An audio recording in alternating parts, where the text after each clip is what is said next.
Fake news de Libération, les décodeurs du monde, l'AFP factuel. Ils sont des dizaines et des dizaines à défendre le politiquement correct au sein d'entités gavées d'argent public, de votre argent. Et nous, sur Immédiat, nous sommes une toute petite équipe pour démonter les mensonges du système. Nous avons besoin de vous. Aidez TV Liberté.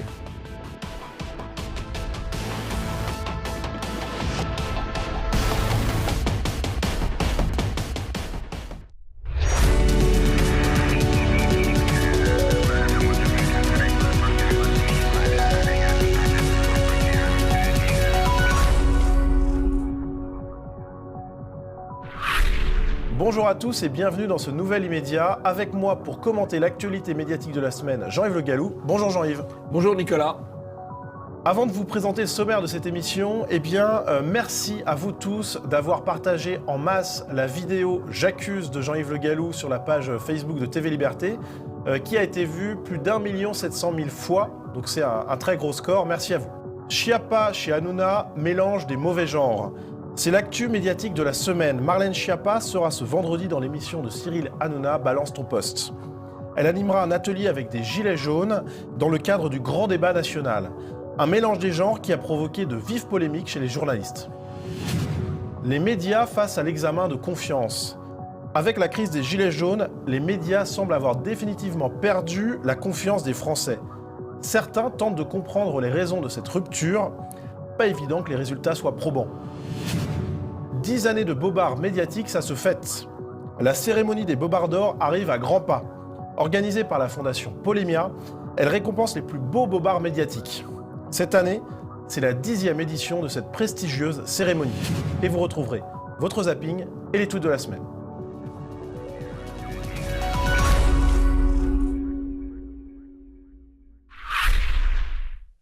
C'est la nouvelle qui a agité le paysage audiovisuel français cette semaine. On écoute tout de suite cette annonce sur Europe 1. La nouvelle a fait grand bruit hier soir. La secrétaire d'État Marlène Schiappa et Cyril Hanouna vont animer ensemble une émission avec des gilets jaunes. L'AFP en a fait 2 brèves et puis tous les médias en ont parlé. On a par exemple Le Monde qui a repris la première dépêche de l'AFP. Et les réactions ont été relativement partagées, critiques parfois, notamment parce que dans un premier temps, Marlène Schiappa a été pressentie comme la co-animatrice de l'émission, donc un mélange des genres. On a par exemple Libération qui sous-titre plutôt « Pas le Gorafi, le duo est improbable ». Et puis Le Figaro, dans Le Figaro Vox, qui donne la parole à David Degouille, un rédacteur chez Causeur. Et le titre est sans équivoque. Une émission où l'on verse des nouilles dans le slip d'un chroniqueur. Et puis Jean-Jacques Bourdin s'est aussi ému de cette nouvelle en déclarant « C'est ce qu'on appelle une confusion des genres ». Enfin, Thomas Soto, sur le bateau du Figaro TV Magazine, a déclaré « Marlène Schiappa cherche le buzz ». Alors, Jean-Yves, quand on voit ces réactions, on peut se dire finalement que les journalistes ont été plutôt critiques. Oui, enfin, ceux-là ont été plutôt critiques avec une certaine forme d'hypocrisie, parce qu'effectivement, et de jalousie, hypocrisie, parce qu'ils se disent Hanouna va faire du buzz et eux, ils aimeraient bien en faire aussi. Voilà, il y a un petit peu de ça. C'est une réaction, je dirais pas corporatiste, parce qu'ils sont tous journalistes, mais de défense de son précaré. Voilà. Et peut-être qu'ils trouvent que Hanouna, Schiappa, ça va leur faire une concurrence un peu déloyale. Alors après ce feu de critique, Marlène Schiappa s'est exprimée sur Europe 1. Ça, c'est un espèce de réflexe de Pavlov qui fait que dès qu'on fait quelque chose qui sort des codes, tout le monde s'indigne. Dès qu'on fait autre chose que d'aller sur un format classique, les gens s'indignent. Mais j'ai fini par avoir l'habitude. Vous n'allez pas faire l'animatrice avec des appels au vote ou des choses comme ça? Alors non, ça c'est le travail de Cyril Hanouna. Moi je viens avec mes paperboards, mes petits feutres Velleda et on va faire un atelier constructif. Alors casser les codes, c'est ce qui a plu à Gérard Carrérou sur le plateau de Pascal Praud. Et moi j'avoue que ça me choque pas du tout. Ce type de rencontre, comme on dirait aujourd'hui, un peu improbable entre des personnages comme Cyril Hanouna d'un côté et comme Marlène Schiappa de l'autre côté. Pourquoi? Parce que d'abord, le débat, c'est une bonne chose. Moi, je suis pour le débat. Toujours casser les codes, eh bien, c'est ce qui a plu également à Jean-Michel Apathy. Je trouve que le fait que Cyril Hanouna mette son talent d'animateur et donc de médiateur au service de ce grand débat, c'est une bonne chose. D'autre part, ce grand débat, c'est une initiative nous n'avons jamais connue, il n'y a pas de précédent. Donc c'est bien qu'il y ait un peu de désordre, des choses qui nous surprennent, que des débats soient organisés d'une manière à laquelle on n'est pas habitué. Mais bien sûr, c'est bien. Alors sur ces codes prétendument cassés par Marlène Schiappa, écoutons la réaction de Charlotte Dornelas. Marlène Schiappa, qui est hyper courageuse et qui nous explique qu'elle sort des codes. Pardon, mais ce sont les codes de l'époque. Elle ne sort pas des codes là. Elle va effectivement... Ah oui, vous n'avez pas tort d'ailleurs. C'est pas tout à fait tort. D'aller aujourd'hui chez Hanouna et d'expliquer aux gens qui vont être derrière leur portable en disant envoyez un si vous êtes d'accord avec cette proposition. C'est la télé-réalité de la vie publique aujourd'hui. Mais oui, mais la vie est comme ça. Qu'est-ce que vous voulez que je dise? Et sur Sud Radio, Virginie Martin a parlé d'une pipolisation de la vie politique. C'est une pipolisation de plus de la politique. On a ça depuis quelques années aux États-Unis, bien sûr, en France aussi. Ces deux dernières commentatrices ont, à mon avis, tout à fait raison. En particulier Charlotte Dornelas qui dit que ça ne casse pas les codes et que c'est pas courageux parce que tout ça se fait. Et je crois qu'effectivement, et Carrérou, là, il est un peu... tout à fait archaïque là, dans son affaire de voir les choses. C'est vrai qu'il y a une trentaine d'années, quand Carrérou était un ponte de l'audiovisuel, on distinguait très nettement les émissions politiques, les émissions où on débattait, on va dire sérieusement, d'options politiques ou de livres, de librairies, et ce qui étaient les émissions de divertissement. Tout ça a effectivement changé. Maintenant, on est passé à ce qu'on appelle l'infotainment, l'infodivertissement, où on mélange allègrement les genres. Et au fond, les hommes politiques se précipitent chez Rouquier, donc je vois pas ce qu'il y a de très différent à aller chez Hanouna aujourd'hui. Effectivement, il y a de la télé-réalité politique, mais pas seulement chez Hanouna. Ça s'est imposé un peu partout. Alors on peut trouver ça bien, on peut trouver ça mal, c'est un autre sujet. Mais objectivement, c'est beaucoup bruit pour rien, cette affaire de Schiappa chez Hanouna. Alors c'est vrai que c'est deux personnalités un peu trash, quoi. Voilà. Il y a le trash médiatique et puis il y a le trash politique. Donc ça va faire du buzz, ça va marcher. J'espère que les gilets jaunes qui seront invités pourront s'exprimer assez librement et pourront dire des choses intéressantes. Alors c'est quand même une gradation supplémentaire dans la pipolisation de la vie politique.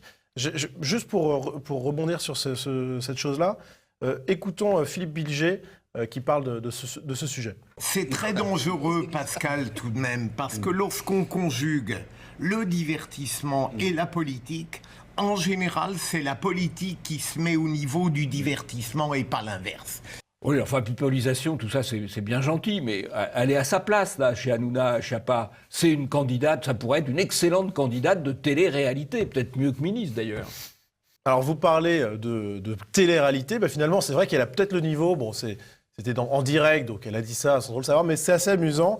Elle s'est réclamée de Galilée dans le texte. Ce n'est pas parce que la majorité des personnes pensent que c'est une mauvaise idée que ça l'est.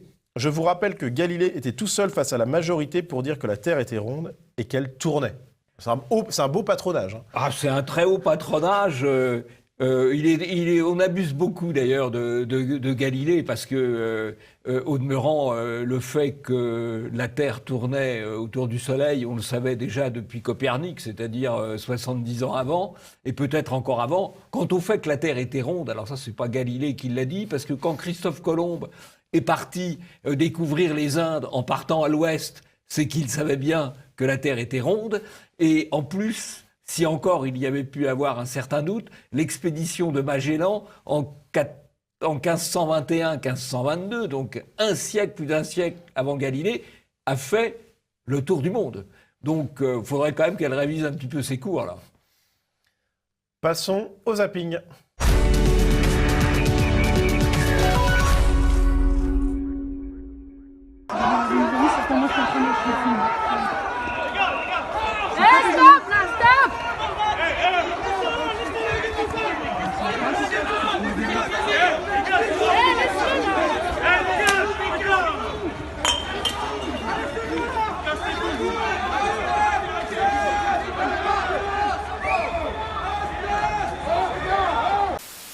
First of all, your skin does not look like poop. You have beautiful, beautiful, amazing bronze skin. because you're one of Earth's original people, right? Hold on, Mason. Because if you jumped in front of him right now when I was telling him to be proud to be black, that'd be like the first lesson in white privilege he learns, and we don't want to oppress people right now. You got me? Word. Give it to me. Oh, that's an ally.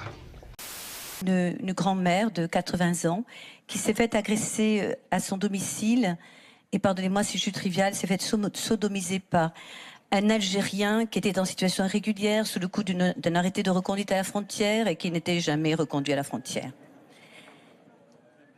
Non mais voilà, je savais que c'était un sujet sensible, mais Monsieur le Président nous a permis de l'aborder et je souhaite pouvoir l'aborder en toute simplicité. L'arrivée en situation irrégulière, elle se gère d'abord par un contact administratif, par l'accueil. On est un pays, il faut s'en féliciter, où l'accueil et l'hébergement sont inconditionnels. Et c'est un vrai investissement de l'État, on ne le dit pas assez. Il a encore augmenté, c'est environ 2 milliards d'euros. Mais il faut s'en féliciter. On sort ce soir de la réunion des maires avec M. Macron à Souillac. Et je peux vous dire que c'était une véritable mascarade. Vous imaginez un débat présidé par un ministre avec les préfets qui choisissent ceux qui doivent intervenir. Dans une démocratie, quand on peut dialoguer, on ne défile pas. L'acte 10 de demain n'est pas légitime. Il y a des réformes que nous avons mises de côté précisément parce que nous voulons attendre la fin du grand débat national. Nous voulons attendre la fin du grand débat national.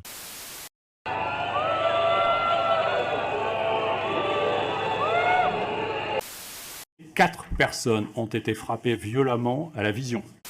Emmanuel Macron, ministre de l'économie, a facilité la vente de fleurons français à des entreprises étrangères. Il devra s'expliquer un jour là-dessus.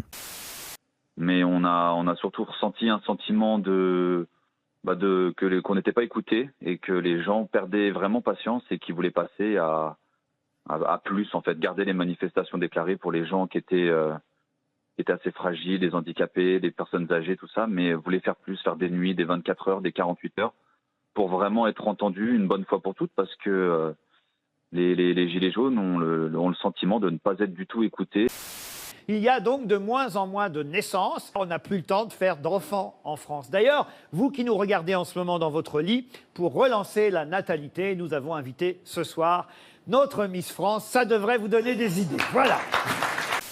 Moi, j'ai passé un dimanche pourri. Ce dimanche, Paris était tout plein de familles, toutes joyeuses, qui sautillaient partout, des enfants bien peignés, en uniforme de scout, accompagnés de leur papa et leur maman. Qu'est-ce qu'il y a de plus important que la défense de la vie humaine? La vie humaine, ça paraît bête à dire, et pourtant c'est vrai, c'est la condition de la vie politique. Donc je pense que cette manifestation est très importante. Ça fait longtemps déjà qu'on est dans la rue sur la question de l'avortement. On y sera aussi longtemps qu'il faudra, et je suis très heureuse, cette année en particulier, vu le contexte de grande interrogation, on va dire, nationale, d'être ici aujourd'hui. Toute cette agitation en Barbour pour lutter contre l'avortement. Ça vous dirait pas d'aller promener vos chiards dans les plaines solognotes, sur les plages du Touquet ou au grand air des montagnes alpines? Pourquoi toujours Paris? L'expérience nous montre qu'habituellement on est très peu écouté sur ces sujets, on est toujours mis en minorité, caricaturé. Donc si j'en ai peur. Après, j'ose espérer qu'après toutes les colères qui se sont exprimées ces derniers temps, une colère supplémentaire finisse par faire penser au gouvernement que peut-être il faut cesser d'énerver les Français, de les exaspérer, et que peut-être ils vont circuler sur ces sujets-là. Sérieusement, il n'y en a pas un pour sortir de chez lui pour lutter contre le réchauffement climatique, pour sauver des migrants qui se noient en Méditerranée ou pour dénoncer les actes pédophiles au sein de l'Église? Ben non, ils préfèrent user leur loden pour une cause qu'ils considèrent plus juste et plus urgente, la lutte contre le droit des femmes à disposer de leur propre corps. J'en peux plus, et moi je peux plus rien pour eux, sans déconner. Bon, bah, je vais commenter d'abord toute la séquence Marche pour la vie, avec de très belles images de gens qui défendent courageusement leurs convictions. Des images TV Liberté. Des images TV Liberté. Et puis, en contrepoint, en quelque sorte, les propos de Sophia Aram, qui sont d'ailleurs pas drôles, quoi. On attend d'une humoriste qui soit drôle, pas qu'il soit particulièrement lourd et particulièrement militant. On a l'impression qu'elle se caricature elle-même. Voilà. Mais ça, on a déjà abordé à de nombreuses reprises le sujet des humoristes ou des pseudo-humoristes de France Inter sur TV Liberté. On avait même fait une année un sujet lors des Bobards d'Or. Alors, malgré ces caricatures, ça a été un très beau succès en nombre, en réussite, reconnu d'ailleurs relativement, pas tout à fait en nombre, mais en tout cas dans la tonalité, par la dépêche AFP. C'est une chose notable. à la fois. C'est tout de même assez notable. La dépêche AFP est tout à fait convenable. C'est pas toujours le cas. L'an dernier, ils avaient fait une dépêche en minorant considérablement le nombre des personnes, tout simplement parce qu'ils avaient fait la dépêche avant le départ de la manifestation. Là, ils ont traité les choses de manière un peu plus convenable. Ça mérite d'être noté. On n'est pas là uniquement pour critiquer, mais aussi pour saluer quand les choses sont faites correctement. Dans les choses qui méritent d'être commentées, il y a l'agression du journaliste. Lors d'une manifestation Gilets jaunes, curieusement, les médias n'en ont pas beaucoup parlé. Parce que le journaliste qui est agressé, c'est un journaliste indépendant et qui est agressé par les antifas. Donc ça n'intéresse pas les journalistes, c'est un journaliste indépendant, donc ça c'est quand même suspect, et il est agressé par les antifas, qui ne sont pas des vrais gilets jaunes quand même, mais des agresseurs casseurs, et donc ils n'en ont pas parlé. C'était pourtant intéressant, parce que, pourquoi il y a cette agression des antifas ? Parce que le journaliste avait reconnu la présence dans la manifestation de Bernanos. Bernanos, le type qui a été condamné à plusieurs années de prison, mais il est sorti rapidement, rassurez-vous, on respire, pour avoir quand même tenté de brûler des policiers dans une voiture. Ça, c'est quand même une vraie agression. Bon. Et ce qui est très curieux tout de même, c'est qu'on le retrouve dans les manifestations, alors qu'il est considéré quand même comme quelqu'un de dangereux et qu'il est sous contrôle judiciaire. Et curieusement, là, la préfecture de police, elle le laisse opérer. On peut quand même se poser un certain nombre de questions, parce que beaucoup de gens disent « Oui, il y a eu des violences policières, mais répondaient aux violences des manifestants ». Les plus grandes violences des manifestants, pas uniquement, mais les plus grandes violences des manifestants, elles viennent des milieux antifa. Et curieusement, on les laisse circuler, y compris quand ils sont sous contrôle judiciaire. Vraiment, il y a des questions à se poser. Et que les médias ne se sont pas posés à priori. Et que les médias, non, alors là, si les médias se mettaient à poser les bonnes questions, où irait-on ? On perdrait notre job, c'est vrai. Nicolas. Pourvu que leurs mensonges durent. Oui, ça c'est sûr. Là, on est tranquille, là. C'est intéressant de commenter aussi la séquence des maires, où on voit que le maire de Montauban pose dans un silence de mort la question de l'immigration. Là, elle n'aurait pas dû, ça ne se fait pas. Ouais, ça fait un peu chahuter d'ailleurs. Elle se fait un peu chahuter d'ailleurs. Alors évidemment, les maires sont triés sur le volet. Et il y a un maire d'ailleurs qui nous explique. Alors il y a le tri, il y a le double tri. Il y a le tri de ceux qu'on invite, ceux qu'on exclut. Par exemple, le maire de Beaucaire avait été exclu. Bon.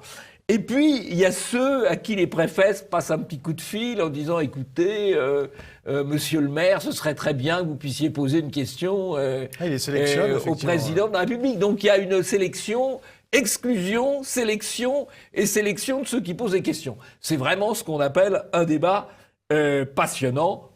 C'est un dialogue, ça plaît à M. Apathy, mais c'est un dialogue bidon. Il faut aussi commenter la séquence de M. Castaner qui nous dit, je cite, « Il y a eu 4 personnes frappées violemment à la vision. » Frappées violemment à la vision pour dire « éborgnées ». Voilà. Ça, c'est une avancée considérable de la novlangue. Frappé violemment à la vision. Il va falloir faire une réédition du livre de novlangue. Il va falloir demander ça à Michel Geoffroy. Là, c'est vraiment très, très fort. Accessoirement, d'ailleurs, il parle de 4 personnes, alors qu'il y en a 15. Voilà. Donc, on est quand même dans le mensonge, déni dans les chiffres, déni dans les mots.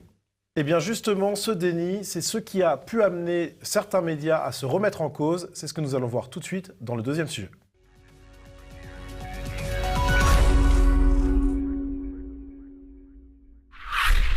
La révolte des Gilets jaunes n'a pas épargné les journalistes, que ce soit symboliquement, verbalement ou même physiquement. Ils ont été pris à partie régulièrement par les Gilets jaunes. Eh bien, leur crédibilité en a pris un coup.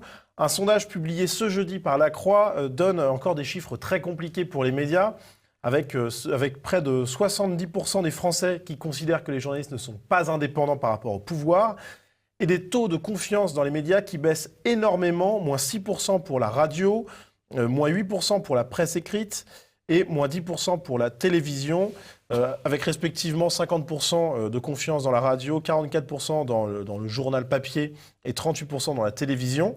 Donc ce sont des chiffres qui sont quand même dramatiques si on se place du point de vue des journalistes. Et eh bien, cette question de la remise en cause des médias, notamment après les Gilets jaunes, eh bien, ça a été au centre de plusieurs prises de parole médiatiques cette semaine, notamment Thierry Ardisson qui posait dimanche dernier la question « Les médias mettent-ils de l'huile sur le feu ?»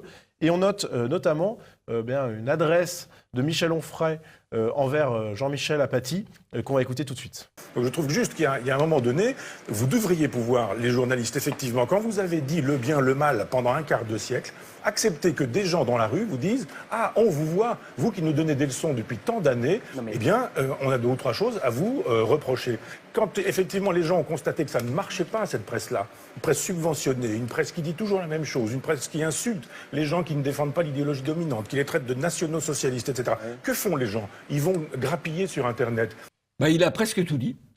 Il a presque tout dit. Et en fait, le vrai problème de la presse, c'est précisément qu'elle a été monopolistique jusqu'à l'arrivée d'Internet, jusqu'à l'arrivée des médias alternatifs, jusqu'à l'arrivée des réseaux sociaux. Alors maintenant, ils essayent de dénigrer avec les fake news, soi-disant, sur Internet, etc. Ils essayent de dénigrer Internet. Mais on voit d'ailleurs que ça ne marche pas, puisque Internet a un degré de confiance qui est encore faible, 25%, mais qui est stable. Alors que les autres baissent. Dégringolent même. Les autres dégringolent. Ouais. Les autres dégringolent.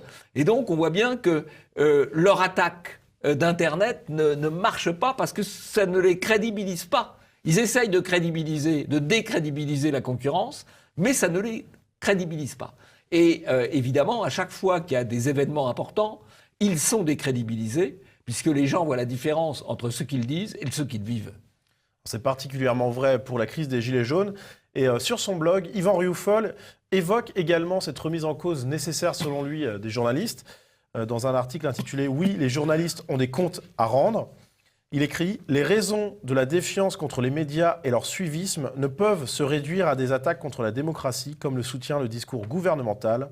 Depuis des lustres, le journalisme s'est majoritairement rangé du côté du discours dominant, aseptisé et hygiéniste. » Alors Jean-Yves, c'est un discours plutôt intéressant de la part d'Yvan Rioufol. Très carré, très net. Il parle aussi de nouveaux clergés, de faux curés à carte de presse. Et effectivement, il y a la tendance chez les journalistes à considérer que les critiquer, c'est du blasphème. Non, critiquer les journalistes, c'est de la liberté d'expression.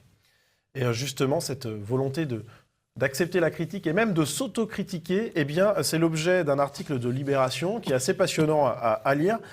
Autocritique des médias, l'examen de confiance, et dans lequel est écrit « Les journalistes n'ont-ils absolument aucun tort? Ne méritent-ils pas une partie de la méfiance qu'ils inspirent ?» Cette question, c'est ce à quoi va s'attacher à répondre cet article, dans lequel sont interrogés près de 25 journalistes de divers médias. En préambule, les auteurs notent que les journalistes ont une conscience aiguë de leur uniformité sociale et culturelle, de l'absence de diversité parmi eux. Et puis Elori Manterola l'admet, parfois on écrit surtout pour nos sources et nos confrères, des personnes surinformées qu'on a envie d'impressionner.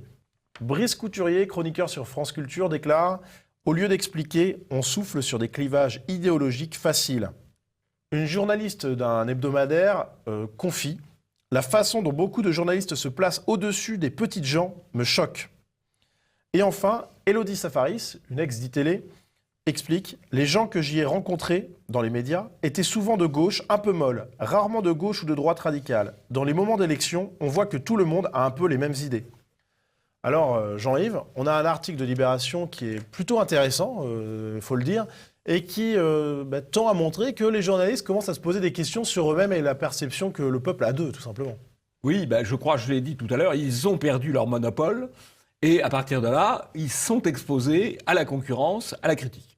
Et c'est vrai que là, il y a dans cet article, alors tout le monde ne dit pas tout à fait la même chose, mais si on collectionne l'ensemble des critiques, c'est assez complet.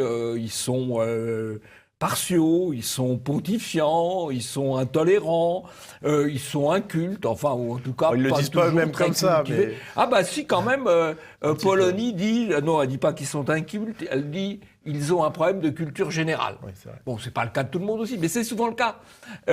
Et donc, au final, tout ça fait quand même du mal, quoi. Et même dans certains articles de critiques, on dit il manque de diversité. On parle là de la diversité sociale ou de la diversité de formation. Le problème essentiel, c'est la diversité idéologique. C'est-à-dire qu'ils pensent tous un peu la même chose. D'ailleurs, au moment des élections, au deuxième tour, ils sont tous du même côté. Quelle que soit la bataille, ils sont toujours tous du même côté du deuxième tour. Il y a un léger problème.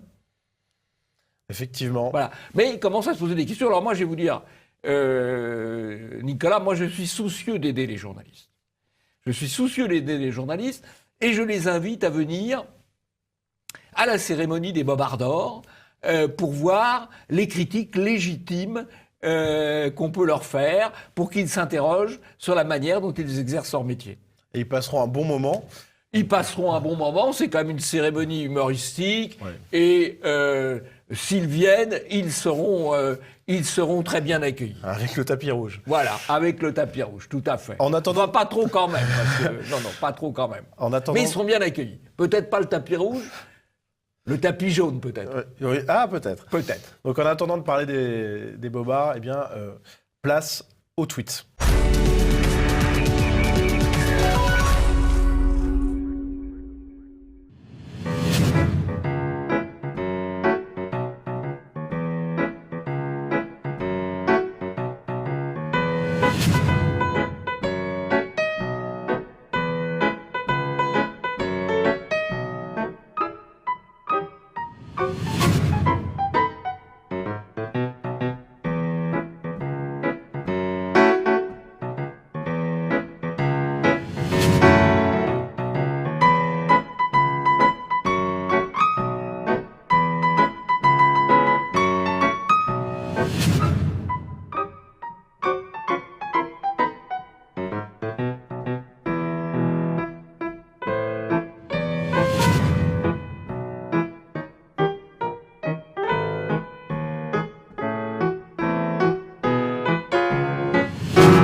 Ah bah, vous voyez, on peut continuer à enchaîner sur les journalistes. Pourquoi ils sont détestés?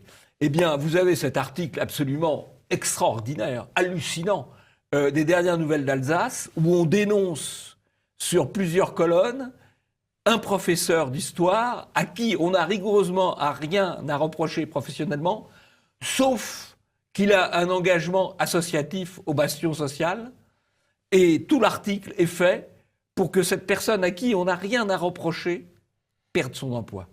C'est-à-dire, les journalistes, là, font un travail de délation et mettent en place un interdit professionnel. Et après, ils vont s'étonner d'être détestés. Alors, ces deux journalistes, ils travaillent où? Ils travaillent aux dernières nouvelles d'Alsace. C'est intéressant, les dernières nouvelles d'Alsace, c'est propriété de quoi? Du Crédit Mutuel, qu'on a retrouvé il y a 8 jours ou 15 jours, quand il a fait couper un compte Litchi parce que la cagnotte Litchi qui soutenait le boxeur du Pont sur la Seine, Christophe Tétinger. Donc on retrouve le Crédit Mutuel, et le Crédit Mutuel, on le retrouve toujours. Ils viennent d'injecter 174 millions d'euros dans leurs différents groupes de presse, c'est-à-dire en gros... les titres de presse alsaciens, les titres de presse alsaciens et lorrains peut-être. Ouais, Voilà, donc on trouve des subventions quand même, l'injection d'argent par une banque qui contrôle des journaux, qui contrôle des cagnottes, et des journalistes qui font leur petit boulot de petits gestapistes, quoi. Après, on s'étonne. Alors, il y a d'autres choses qui méritent d'être commentées. Et là aussi, c'est la critique des journalistes, on a 2 cas de désinformation par la photo. Vous avez un article sur Salvini, avec une photo, mais alors choisie la pire possible. Hein, alors que Salvini est plutôt un Italien assez avenant, bien accueilli, en tout cas quand il se déplace. Macron aimerait bien être aussi bien accueilli. Oui, mais là, on choisit une photo horrible. Il n'y a pas photo entre les deux, justement. Il y a une autre illustration, cette fois sur l'article de la Libre Belgique, qui constate qu'en matière de logement, il y a des problèmes particuliers pour les mères seules, maghrébines et africaines. Et l'illustration des mères maghrébines et africaines, c'est une mère blonde avec un enfant blond.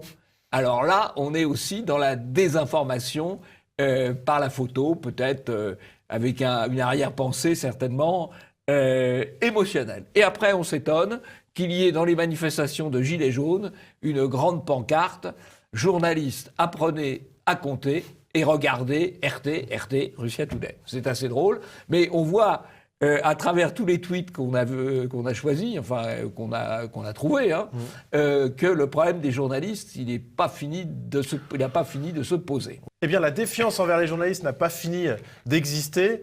Et je pense que la cérémonie des Bobards d'Or n'a pas fini, elle non plus, d'exister. On va le voir tout de suite.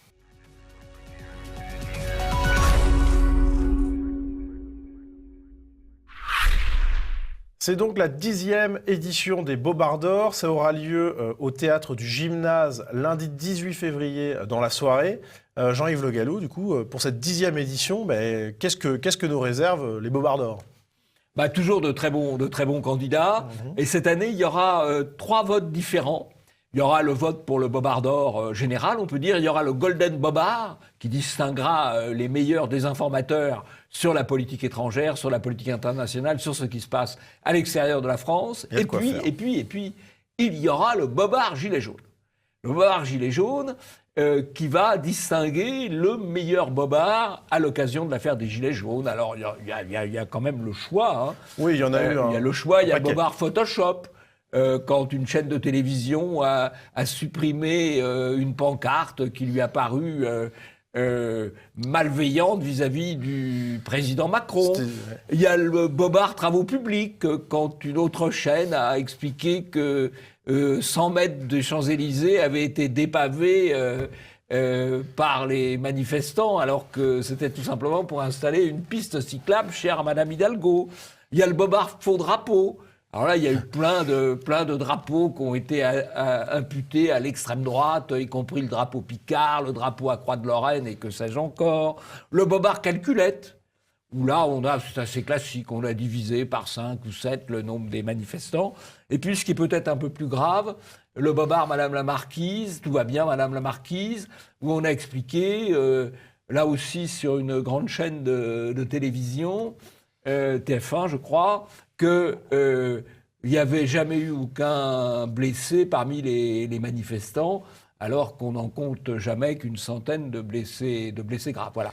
Alors, vous pouvez voter, puisque les votes sont ouverts sur le site de Bobards d'Or, et donc vous pouvez voter pour choisir le Bobard qui a votre préférence. Ça va être dur de choisir. Ah, ça va être dur de choisir. Comme tous les ans, finalement. Dans chaque catégorie, on retiendra ensuite 3 Bobards qui seront ensuite mis au vote du public le 18 février. Donc, il y a 2 occasions de voter, sur Internet d'abord, et ensuite, bien réellement, lors de la cérémonie des Bobards d'Or. C'est toujours un moment très, très, très plaisant que de voir distinguer les meilleurs des journalistes, ceux qui mentent le mieux pour servir le politiquement correct.